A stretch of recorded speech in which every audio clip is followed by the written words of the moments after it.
नमस्कार दोस्तों, स्वागत है आप सबका हमारे चैनल में। आज हम बात करने जा रहे हैं लॉर्ड डलहौजी जिसका शासनकाल 1848 से 1856 तक भारत में रहता है। इसके बारे में हम चर्चा करेंगे।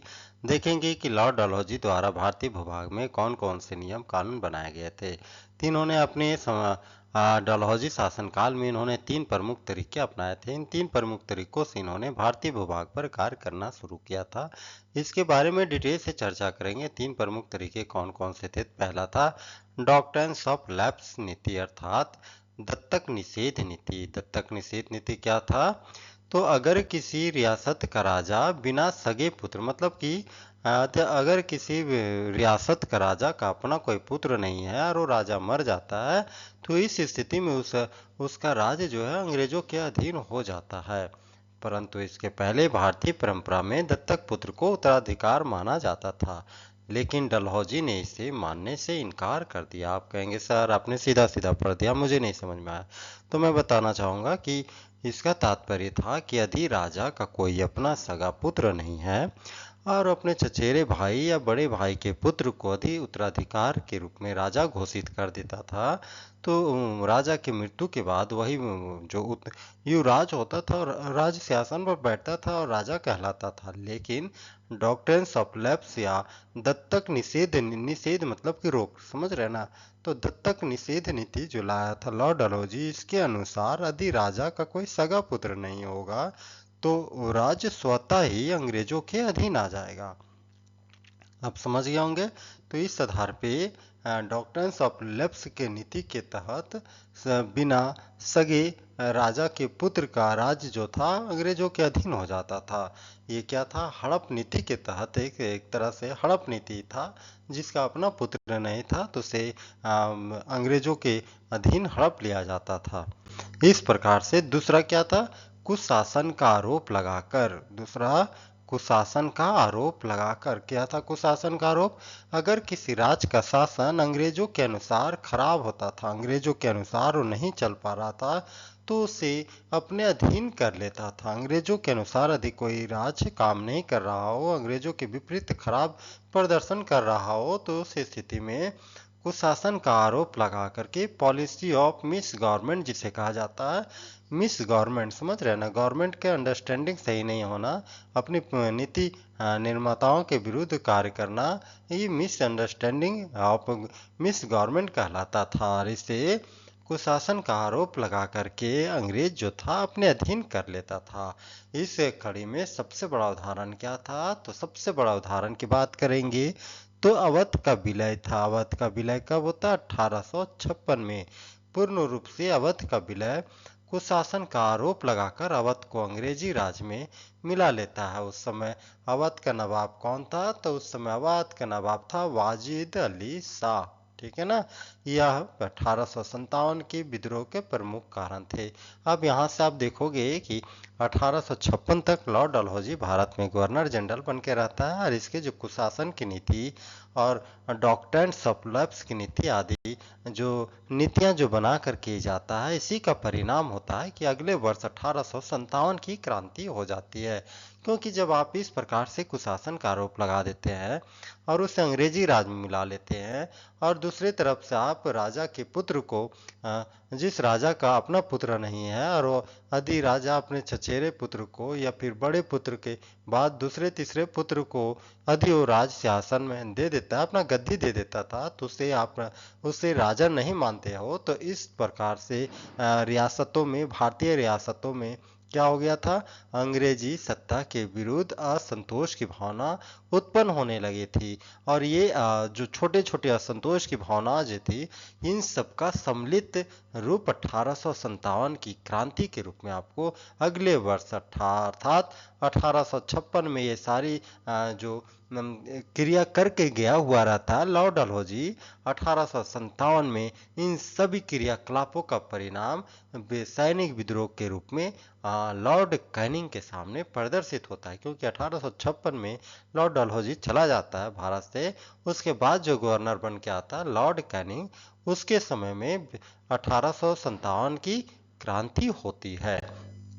इस नीति के अनुसार आप देखेंगे कि बहुत सारे ऐसे राज्य थे जिनका अपना ये नहीं था, क्या नहीं था, तो अपना पुत्र नहीं था, और कुशासन के आरोप में उन्हें क्या कर लिया था, तो अंग्रेजी राज अपने में मिला लिया था। क्वेश्चन आता है एग्जाम्स में कि झांसी को कब मिलाया गया था तो झांसी को कब मिलाया गया था, 1854 में मिलाया गया था। याद रखेंगे कि 1857 की क्रांति की 3 साल पहले ही झांसी को अंग्रेजी राज में मिला लिया गया था। और सबसे पहले किसे मिलाया गया था, तो महाराष्ट्र में जो सतारा है, तो सबसे पहले सतारा को मिलाया गया था। कब मिलाया गया था, 1848 में ही मिलाया गया था। क्वेश्चन आता है भाई, इसलिए आप इस चीज को याद कर लेना कि हड़प नीति के तहत सबसे पहले किस राज्य का विलय किया गया था, तो किसका किया गया था, सतारा का किया गया था। कब, 1848 में किया गया था। उसके बाद जौनपुर 49, संबलपुर भी 49, बघाट 50, उदयपुर 52, नागपुर को 1853 को, झांसी को 1854। आप याद करने वाली यहाँ पॉइंट्स होती है कि झांसी के मामले में रानी लक्ष्मीबाई ने अंग्रेजों का खूब विरोध किया था। और उसके बाद जब उसकी मृत्यु हो जाती है, रानी लक्ष्मीबाई वीरगति को प्राप्त हो जाती है, तब जाकर के 1857 की क्रांति में जब वीरगति को प्राप्त कर लेती है, तब पूर्ण रूप से झांसी जो था अंग्रेजों के हड़प नीति के अधीन क्या हो गया था, शामिल हो जाता है, विलय हो जाता है। और तीसरा नीति क्या अपनाया था लॉर्ड डलहौजी, तीसरा नीति था युद्ध के द्वारा विस्तार करना। युद्ध के द्वारा विस्तार करने का तात्पर्य क्या था, तो युद्ध के द्वारा विस्तार करने का तात्पर्य था कि यदि जो संधि के द्वारा अंग्रेजों के विलय नहीं शामिल नहीं होता है, उनके सामने क्या करना, तो उनके सामने युद्ध करके उस क्षेत्र को अंग्रेजी साम्राज्य के अधीन कर लेना। इसी कड़ी में था द्वितीय सिख युद्ध। द्वितीय सिख युद्ध 1848-49 के बीच में, किसके किसके बीच में, तो अंग्रेजों और सिखों के बीच में होता है। इसका परिणाम निकलता है कि पंजाब का विलय अंग्रेजी साम्राज्य में कर लिया जाता है। उस समय पंजाब का शासक कौन था, तो यहाँ पे लिखा गया है दुलीप सिंह, बट यहाँ को दिलीप सिंह होगा, है ना, DI कर लीजिएगा इसको। दिलीप सिंह उस समय शासक रहता। कौन रहता है उस समय शासक, तो दिलीप सिंह रहता है उस समय शासक। कौन रहता है, दिलीप सिंह को हरा करके क्या कर लिया जाता है, पंजाब का विलय किस में कर लिया जाता है, पंजाब का विलय, उस समय पंजाब का विलय अंग्रेजी राज में कर लिया जाता है।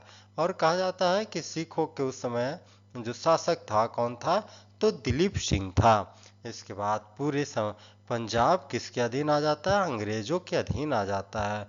किस नीति के अनुसार, तो युद्ध के द्वारा, युद्ध नीति के तहत। हड़प नीति के तहत सबसे पहले राज्य को किसे हड़पा जाता है, तो सतारा को हड़पा जाता है।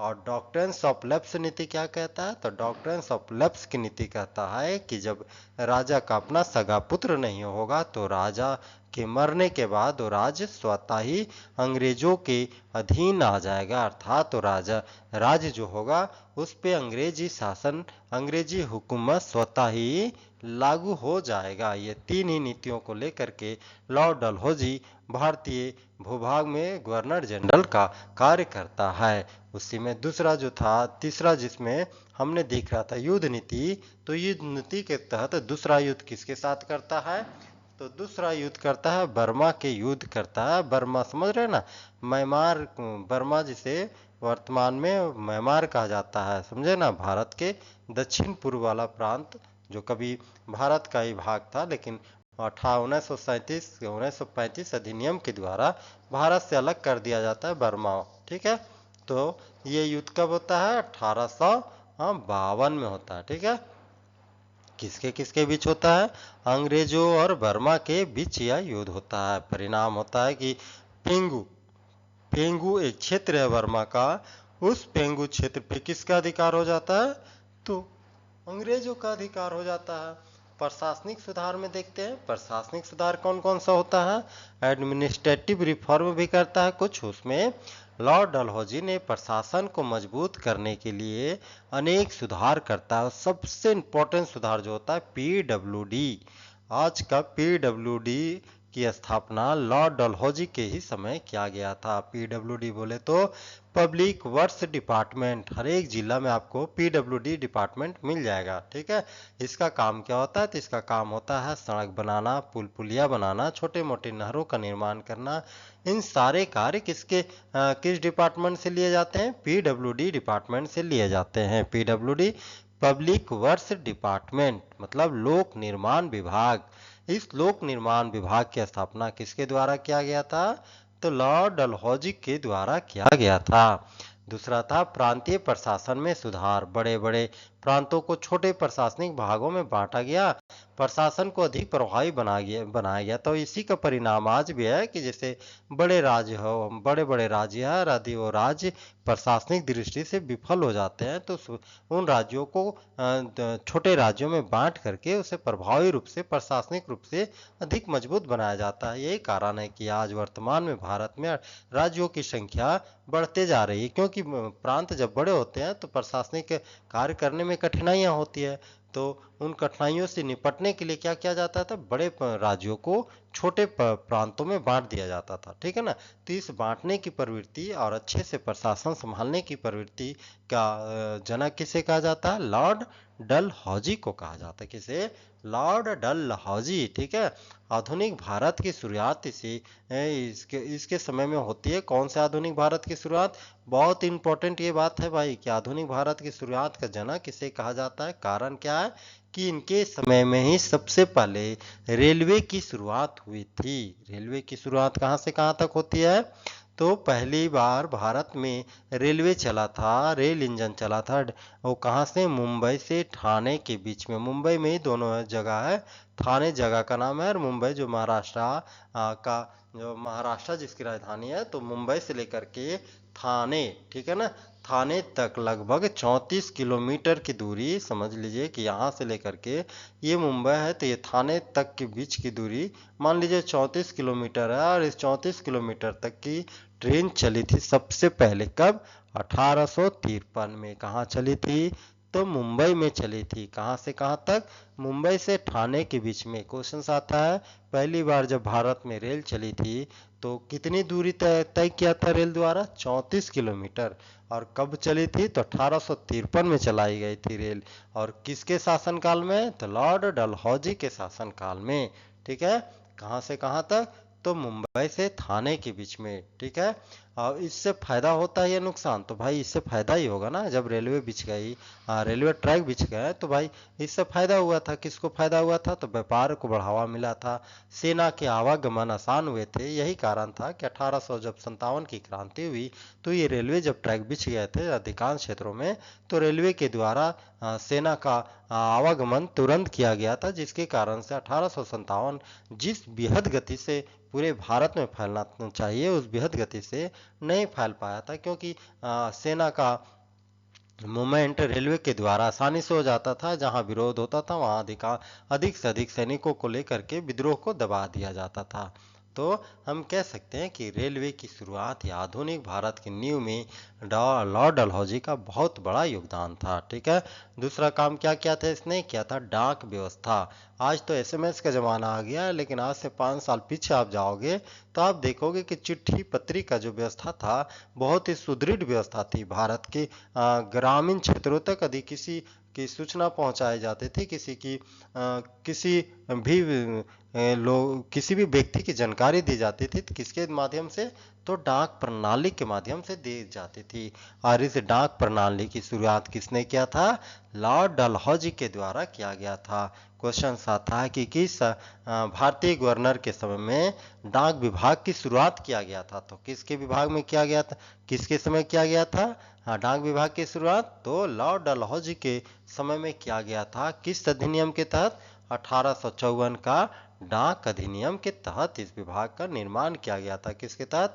1854 का डाक विभाग अधिनियम के तहत भारत में आधुनिक डाक प्रणाली की शुरुआत की गई थी। और यह डाक व्यवस्था जो था पूरे भारत में एक समान डाक दरें निर्धारित कर दिया था। 25 पैसा यदि झारखंड में लग रही है डाक का, तो वही 25 पैसा हरियाणा, पंजाब, राजस्थान, गुजरात वाले, चाहे भारत के कोई भी कोना हो, डाक का समान दर निर्धारित किया गया था। इस प्रकार से देखते हैं कि डाक विभाग और रेल विभाग आधुनिक भारत में भी बहुत बड़ा योगदान निभा रहा है। इसकी शुरुआत लॉर्ड डलहौजी के समय में किया गया था। तीसरा क्या था? टेलीग्राफ। टेलीग्राफ मतलब भारत में पहली बार टेलीग्राफ व्यवस्था स्थापित की गई थी। मतलब टेलीग्राफ समझ रहे हैं ना? नहीं समझ रहे होंगे आप। बाय लैंड में बात करना, मतलब जो आज बीएसएनएल काम कर रही है लैंड में बात करते हैं ना, हाँ, वो लैंडलाइन की शुरुआत सबसे पहले किसके द्वारा किया गया था? तो लॉर्ड डलहौजी के द्वारा किया गया था। और इन बड़े बड़े शहरों को आपस में जोड़ा गया था। तार व्यवस्था जिसे कहा जाता है, लैंडलाइन को कहते हैं तार व्यवस्था, है ना। तार संचार भी कहते हैं, शुद्ध हिंदी में कहेंगे तार संचार, माने जमीन के नीचे तार बिछाई जाती है और उसके माध्यम से संचार एक जगह से दूसरे जगह संदेश को प्रसारित किया जाता है। उस प्रसारित संचार को क्या कहा जाता है? टेलीग्राफ व्यवस्था। ये कहां से कहां तक शुरू की गई थी? कलकत्ता, आगरा, मुंबई और मद्रास, इन बड़े बड़े शहरों में संचार का माध्यम बना था क्या? टेलीग्राफ। और ये संचार का माध्यम जब टेलीग्राफ आया था तो सूचना एक जगह से दूसरे जगह में बहुत ही जल्दी से प्रसारित कर दी जाती थी। आप देखिए, सूचना तंत्र में लॉर्ड डलहौजी का बहुत बड़ा योगदान है। आप कहेंगे वो कैसे सर? वो ऐसे कि पहली बात तो उसने रेलवे का निर्माण कर दिया, दूसरी बात कि उन्होंने डाक सेवा का भी व्यवस्था कर दिया, और तीसरी बात कि डाक से भी अधिक कुछ जरूरी सूचनाएं कलकत्ता से आगरा आदि पहुंचानी हो तो डाक से भी अधिक कोई सूचनाएं तत्काल देनी हो तो डाक से ना दे करके टेलीग्राफ से कर दो। मतलब कि यहाँ फोन को रिंग करो कलकत्ता में, आगरा में फोन उठाएगा गवर्नर जनरल का और वो सूचना उसको प्राप्त हो जाएगी। मतलब कि इसमें संचार बहुत तेज हो गया था। समझिए कि आज जो 5G हमारे सामने है तो उस समय का 5G क्या था? टेलीग्राफ था, ठीक है ना। संचार, तार का संचार था। इससे बहुत तेजी से संचार एक दूसरे जगह में प्रसारित होने लगा था। डलहौजी ने ही नर बलि प्रथा को समाप्त किया था। सबसे इंपॉर्टेंट बात ये होती है, नर बलि मतलब समझ रहे हैं? पशु बलि की प्रथा भारत में बहुत ही पहले से चली आ रही प्रथा थी। इस नर बलि माने पशु बलि के साथ साथ मनुष्य का भी बलि दिया जाता था। तो ये पशु बलि नर बलि प्रथा को समाप्त करने वाला गवर्नर जनरल कौन था? तो लॉर्ड डलहौजी था। सड़क निर्माण के लिए भी इसे जाना जाता है। चौथा पॉइंट क्या है? सड़क निर्माण। सड़क निर्माण किस प्रकार का सड़क निर्माण? तो जो शेरशाह सूरी के समय में ग्रांड ट्रक रोड का निर्माण कराया गया था, ठीक है ना। इस सड़क का इसने क्या किया था? ग्रांड ट्रक रोड का अधिक से अधिक चौड़ीकरण विस्तार किया था। और ये सड़क कहाँ से कहाँ तक जाती है?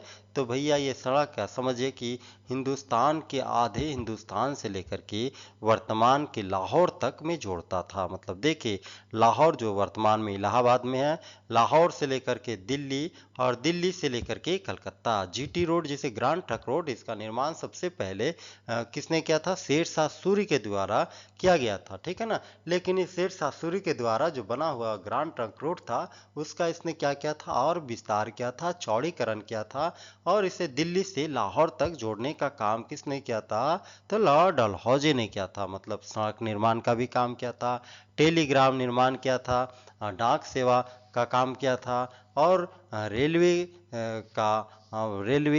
ट्रैक बिछाने का काम किया था। इस प्रकार आधुनिक भारत की नींव रखने में लॉर्ड डलहौजी का बहुत महत्वपूर्ण कार्य कह सकते हैं। आगे इसके एक अन्य महत्वपूर्ण कार्य क्या था? तो शिक्षा का सुधार, शिक्षा में सुधार करना। मतलब 1854 में, आप भाइयों, आप लोग यदि मेरे वीडियो को देख रहे हैं तो कृपया करके शेयर और सब्सक्राइब जरूर कर लें।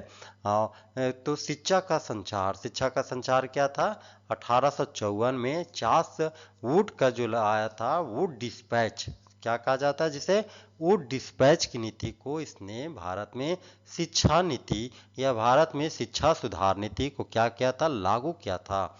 इसे ही भारत का मैग्ना कार्टा कहा जाता है। मैग्ना कार्टा क्या होता है? अब सवाल आएगा, मैग्ना कार्टा क्या है? तो मैग्ना कार्टा एक ब्रिटेन में एक लिखित दस्तावेज है जो वहाँ के नागरिकों को, वहाँ के प्रिंसेस माने ना, वहाँ के राजा के द्वारा नागरिकों को एक विशेष अधिकार प्रदान प्रदान करना मैग्ना कार्टा कहलाता था। ठीक है ना।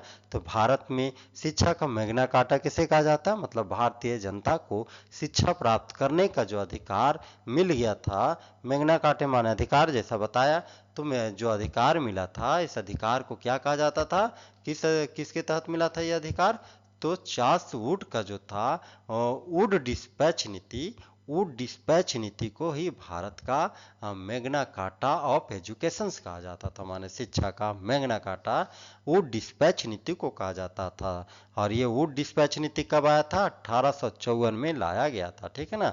इसके मुख्य बिंदु क्या थे, तो आधुनिक शिक्षा का विस्तार करना।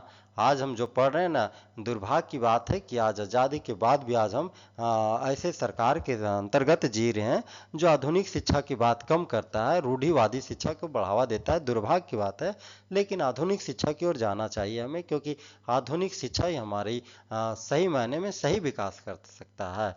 तो आधुनिक शिक्षा का विस्तार वुड डिस्पैच नीति के द्वारा किया गया था। विश्वविद्यालयों की स्थापना का सुझाव इसी मैग्ना कार्टा के अंतर्गत लाया गया था, और अंग्रेजी और भारतीय भाषाओं दोनों को महत्व दिया गया था। दोनों भाषाओं का समान रूप से विस्तार करने की बात किस नीति के तहत लाया गया था, तो चार्ल्स वुड का वुड डिस्पैच नीति 1854 में शिक्षा का मैग्ना कार्टा के अंतर्गत लाया गया था। सेना और प्रशासन को सुधार किया था, प्रशासनिक नियंत्रण मजबूत किया था, प्रांतों में ब्रिटिश नियंत्रण को बढ़ावा दिया था। इस प्रकार यदि हम लॉर्ड डलहौजी का ऐतिहासिक मूल्यांकन करने बैठे हैं, तो हम देखते हैं कि सकारात्मक पक्ष भी कुछ मिलते हैं, कुछ नकारात्मक पक्ष भी मिलते हैं। क्यों नकारात्मक पक्ष मिलते हैं वो भी देखेंगे, और कौन से सकारात्मक पक्ष मिलते हैं वो भी देखेंगे। तो सकारात्मक पक्ष में मिलेगा आपको कि रेलवे की शुरुआत किया था, टेलीग्राम जिसे कहा जाता है, दूर संचार की शुरुआत किया था, आधुनिक डाक व्यवस्था निर्माण किया था, सड़क निर्माण करवाया था, शिक्षा पद्धति का निर्माण करवाया था, आधुनिक शिक्षा, समझ रहे हैं, वुड डिस्पैच जिसे कहा जाता था। इन सारी चीजों का सकारात्मक रूप से हम देखते हैं।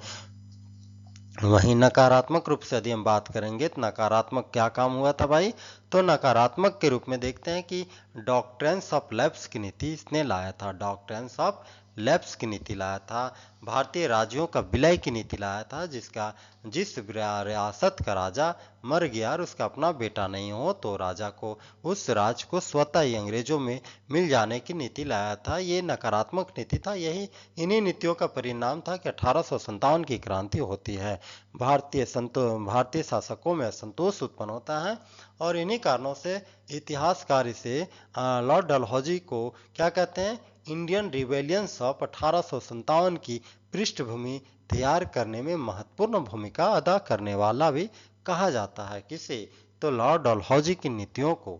इसे ही इंडियन रिबेलियन ऑफ 1857 माने भारतीय विद्रोह 1857 की क्रांति का जनक किसे कहा जाता है, लॉर्ड डलहौजी को कहा जाता है। इस प्रकार आज हमने लॉर्ड डलहौजी को कंप्लीट किया। मिलते हैं अगले वीडियो में, तब तक बने रहे हमारे वीडियो के साथ। जय हिंद, जय भारत।